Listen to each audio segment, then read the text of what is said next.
My husband's family insisted our wedding be in their language so I wouldn't understand a word. You don't need to know, his sister laughed. My husband murmured, it's just a tradition. So I let them plan it, and on the wedding day, they heard a shocking announcement that left them speechless. I, a 32-year-old female, am born and raised in Oregon. About 4 years ago, I moved to Florence, Italy, to teach English. That's where I met my now ex-husband Luca, a 34-year-old male. He was funny, polite, kind, at least in the beginning. He spoke great English, and we hit it off quickly.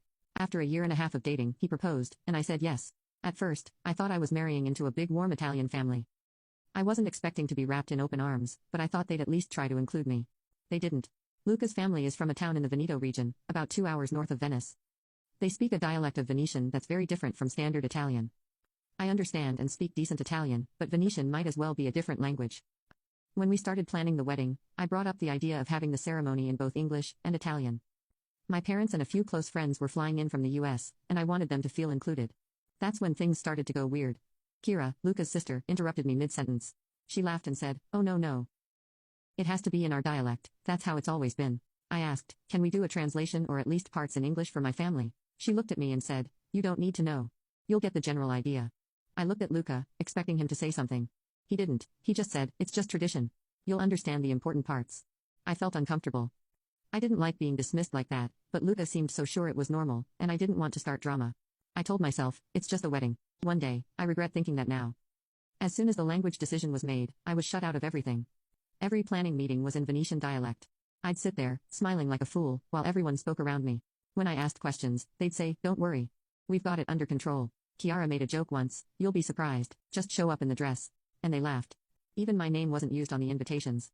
Instead, they wrote Luca Elasta, translation, Luca and the Foreigner. My family asked me if it was a joke. I didn't have an answer. When I confronted Luca, he said, "It's just a funny nickname.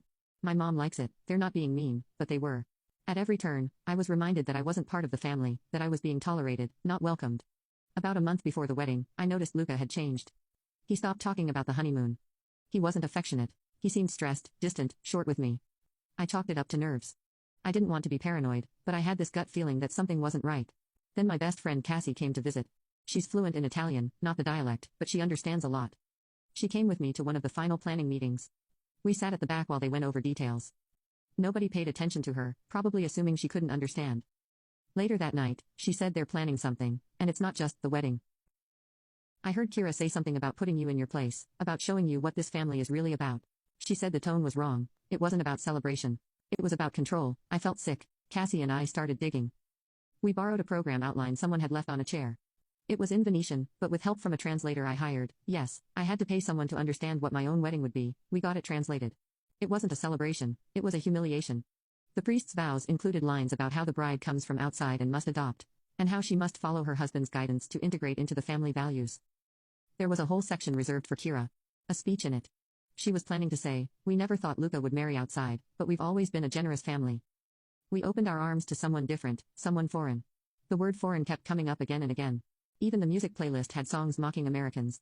One was a local joke song about how Americans put ketchup on pasta. It was all set up to make me look ridiculous, like I didn't belong. I cried that night, then I got angry. Here's what they didn't know. While they were planning my embarrassment, I still controlled the contracts. I had paid for the venue, it was in my name. I had paid the DJ deposit, I had organized a translator for my side of the family. She was supposed to whisper translate the ceremony. Instead, I asked if she could translate everything for me. She agreed. Cassie helped me record the speeches at one of the rehearsals. She pretended to be filming for Instagram, while she captured audio of Chiara and the priest practicing their parts.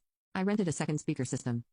I labeled it as emergency announcements and had it set to go off at a specific time during the ceremony. I had one job for the DJ, press play at exactly 4:23 p.m. I stayed calm. I smiled at the dress fittings. I thanked Chiara for the wine she sent over. Inside, I was planning to destroy them. I wore the dress they insisted I wear, an heirloom from Luca's grandmother. It was heavy and old-fashioned but beautiful. My makeup was simple, my hands were shaking. My parents were seated at the very back. Luca's family had told the planner that guests of honor sat up front. That meant his family, not mine. The ceremony began. The priest started talking. The translator in my ear repeated everything. It was worse than I thought. He called me the outsider, said, I was being welcomed under the mercy of the family's good faith. He said, I was expected to be obedient to tradition. Then came Chiara's speech.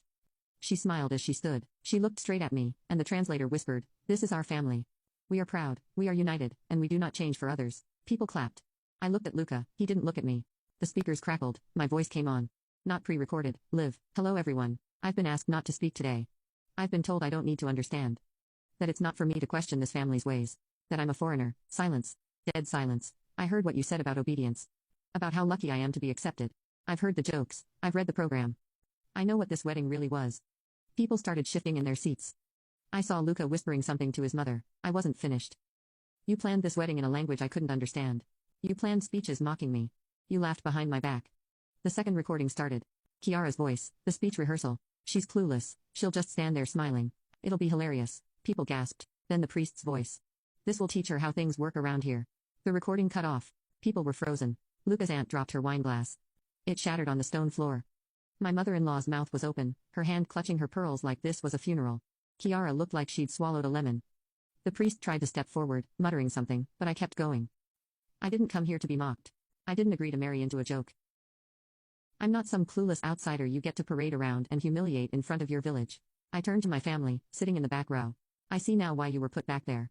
They didn't want you to see what they were really doing. My dad stood up. My mom covered her mouth, tears running down her cheeks. Then I said something I hadn't planned.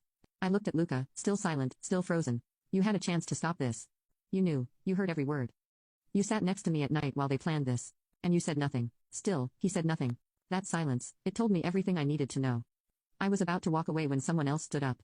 A young woman, maybe mid-20s, short brown hair, sharp eyes. I had seen her earlier, standing with Luca's side. She walked straight up to the altar and took the mic from my hand. I'm sorry, I can't stay quiet. The room turned toward her. I'm Martina, Luca's friend. She looked straight at him, or at least I was. She turned back to the crowd. We've been seeing each other for 6 months. Gasps. I froze. I thought I misheard.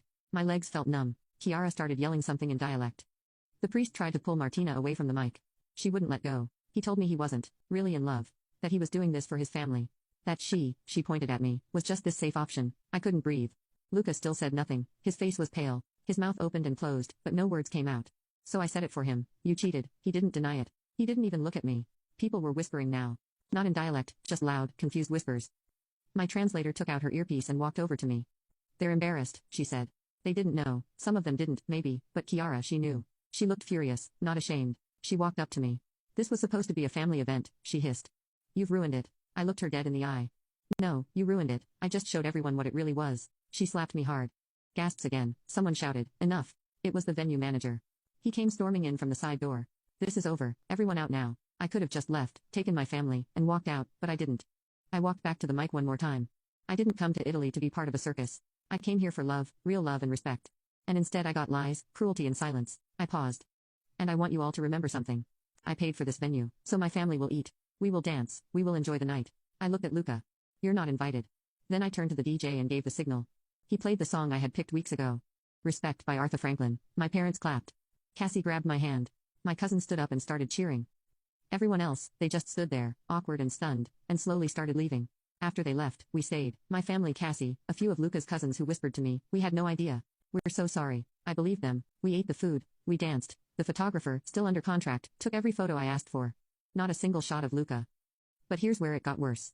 The next morning, I woke up to over 40 missed calls from Luca, his mom, Kiara, a couple of unknown numbers. They wanted to talk. They wanted to fix this. They said I overreacted. They said I embarrassed the family. They said I made it personal. No apologies, no ownership, just blame, but I wasn't done yet. That next morning was surreal. I sat in the hotel room, still in my wedding hair and makeup, staring at the wall. My parents were having coffee in the next room, trying not to talk too loud. Cassie was scrolling through her phone, flipping between missed calls and local news alerts because, yes, local news. Turns out, someone at the wedding had live-streamed the whole thing. A teenager, I think, some cousin's kid who thought it was hilarious when I took the mic. The video had gone viral in our town. A small place, sure, but tight-knit, and nothing like this ever happened there. The caption. American bride takes down groom's entire family in 3 languages. Around noon, Cassie burst into the room. Her phone was shaking in her hand. You need to see this. She handed me the phone. It was a photo from Facebook. Martina, the woman who exposed Luca's affair, but she wasn't alone. She was standing with Kiara. They were laughing, holding wine glasses. J family first. The post had been uploaded just 2 days before the wedding, captioned, "Can't wait for the big surprise." So Martina wasn't some brave truth teller. She was part of it, a plant. Martina was never supposed to confess. That part wasn't planned. But her presence, her connection to Kiara, that was real. Cassie started digging into profiles, connections, friend lists. We found photos of Martina at Luca's birthday, with his mother, with his uncle, going back a full year. This wasn't just a betrayal, it was coordinated. Luca's family knew about her. They approved of her, and they thought they could humiliate me on my own wedding day, while his actual girlfriend stood smiling in the crowd. Suddenly, the obedience line from the priest's vows hit different. It wasn't just a tradition, it was a test, a punishment, a spectacle. I got a call later that afternoon from the venue owner. He sounded nervous. Sonora, I was contacted by Sonora Cara. She says you broke contract rules, that you caused a disturbance. I almost left. She wants your deposit withheld. She says she'll sue. Of course she would. See, what they didn't know was I had recorded every meeting I was present at. Every time I was told, don't worry about it, or you don't need to know. Cassie helped me organize the audio files. I had files where they talked about using the wedding to reclaim family honor, where they laughed about how the American wouldn't get it. I sent everything to the venue owner. 3 hours later, he called back. Refund is processed, and Senor Kiara is now blacklisted. It was a voice note. I wasn't going to listen, but I did. He sounded tired, no rage, just flat. You didn't have to destroy everything. It wasn't personal, you just didn't understand the culture. My family has always handled things this way. Then you embarrassed us. But maybe that's what you always wanted, to feel like the victim. No apology, no shame, just projection. That voice note was the last time I ever heard his voice. But it wasn't the last time he tried to reach out. A few days later, Cassie showed up with her laptop open. You need to see this. She pulled up a document. It was a real estate transfer, in both our names. It had been filled out but not signed. Guess who initiated it? Luca. Turns out, the wedding wasn't just about humiliating me. It was about control and money. Luca's family owns several properties around town, but they've had tax issues. Lots of them. Marrying a foreigner was one way to clean things up. The plan, get me legally married, have me co-sign a mortgage, use my American bank account, joined with Luca's, to move money around. In other words, I was a financial tool, not just a foreigner, a solution, a paper shield. I had already talked to my lawyer weeks earlier about protecting my assets. I never added Luca to my US accounts. I never legally finalized the bank merge, and the marriage wasn't official yet. We hadn't signed the civil paperwork. The wedding was symbolic because, in Italy, the religious or symbolic ceremony isn't legal on its own. The legal part, the civil part, was scheduled for 3 days after the wedding. That never happened. So, in the eyes of the law, I was never married. A week later, I received a formal letter from Luca's uncle. He's a lawyer. It accused me of defamation, of publicly embarrassing a respected family. It threatened legal action unless I issued a public apology and paid a reparative fee for the emotional and financial damage I caused. That's when I decided if they wanted a public response, they were going to get one. By now, most of the town had heard some version of the story. The video had been reposted and subtitled in both English and Italian. People had opinions, lots of them. Some said I overreacted, others said I was brave. A few insisted it was just a cultural misunderstanding. But those voices got quieter when I released my own statement. Not an apology, not a rant, just the truth. I wrote a post, shared it publicly on Facebook, Instagram, and yes, Reddit.